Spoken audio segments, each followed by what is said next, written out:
Hi, welcome to Tiny Teacup Reads. Thank you for being here. March is already over, which means that it is time for another monthly reading wrap-up. I read 13 books in the month of March, which I would say is a pretty good month overall. I read a lot of old favorites and some really good new books. The month started off very strong with Wilderness of Girls by Madeline Clare Franklin, which is a contemporary book with fantasy elements. The main character is a teenage girl who comes from a wealthy but emotionally neglectful home, and the story begins on the day that her father is arrested and she goes to live with her uncle. Soon after, she discovers 4 teenage girls who have been living alone in the wild. The girls claim that they have been raised by a mysterious old man that they call Mother, and that Mother has not only taught them how to use magic, but has also told them that they are 4 princesses from a destroyed realm. And they're staying here on Earth until they meet their 5th sister. And once they do, they can unite and return to their kingdom and rule. Now, I won't spoil this for you because I think it was really good and I want you to read this for yourself. But for the most part, it is left pretty open-ended as to whether this belief is a shared delusion brought on by a cult leader or if it is actually the truth. I read this book in a day. It had me hooked from just a few chapters in and I needed to know what happened. About 2/3 of the way in, I did start to get anxious about the ending. I found that a lot of these books where the concept is magic real or is it not real? Is it just a delusion? I think those books are often hit or miss when it comes to the ending, but I really loved the ending in this. Do check the content warnings if you're going to be reading this one though. It is the author's debut novel and I'm really excited to see what comes next. I rated this a 4.5 stars, but I did round up to a 5 on Goodreads. Then another 5-star read is Pride and Prejudice by Jane Austen.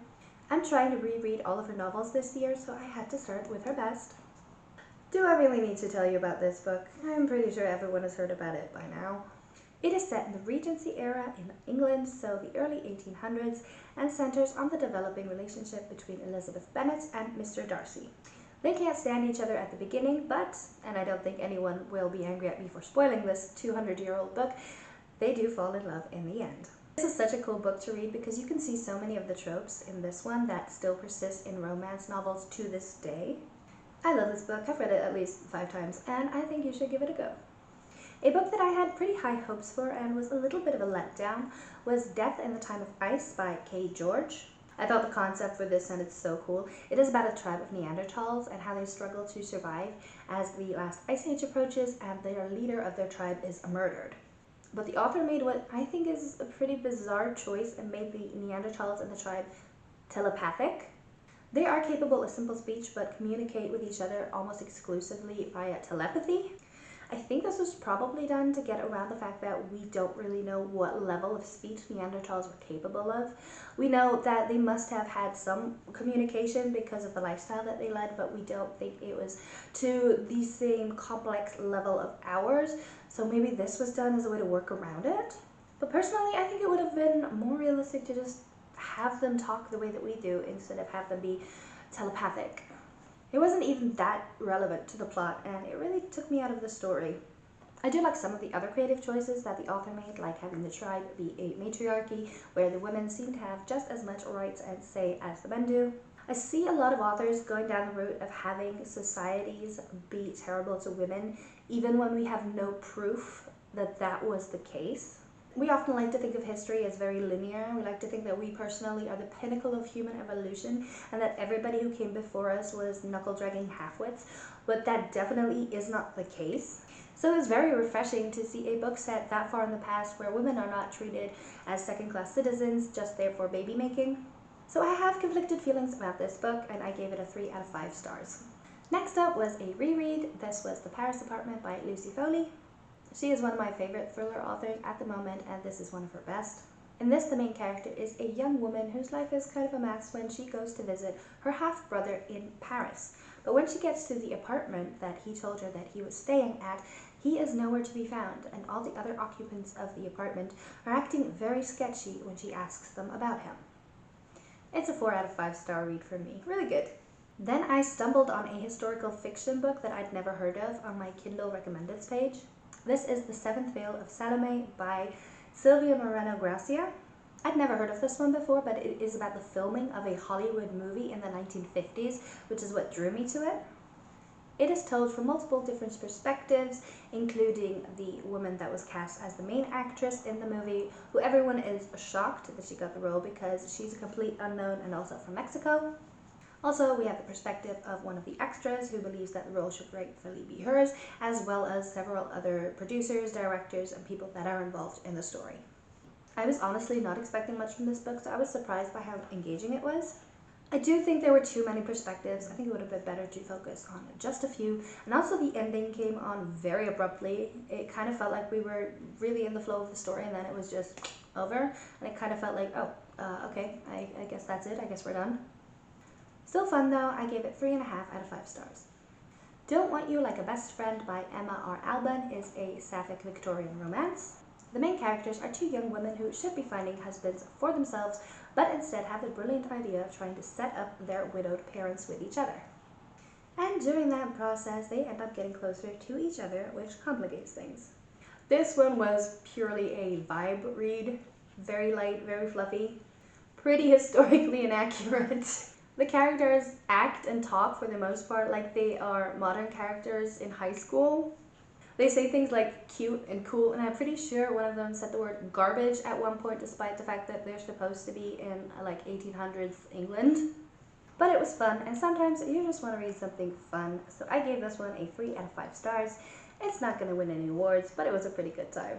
The ending also did kind of tease a sequel where the two girls try to get two of their guy friends together so that the two girls can marry the two guys in a sort of a double lavender marriage situation. So I'm tempted to read the next book in the series because that just sounds like a crazy plan and I want to see how it turns out. Next up are two books that I have done full reviews of on my channel, so I'm not going to go through them over again. Those are The Road by Cormac McCarthy and Stepping Up by Sarah Turner. I gave both of those 4 out of 5 stars. Till We Have Faces by C.S. Lewis is a book that I've never heard anyone else talk about, so I'm half convinced that this book doesn't actually exist and I have the only copy in the world. But I do love this one. It is an old favorite and I blame it for my love of Greek myth retellings. This one is about Cupid and Psyche, told from the perspective of Psyche's older sister.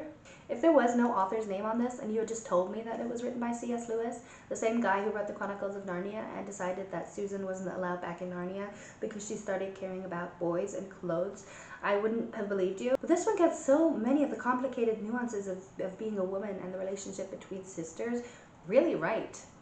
And I really like the main character in this one. I am a sucker for a woman who is allowed to be flawed and make mistakes and grow, so this was another 4 out of 5 stars.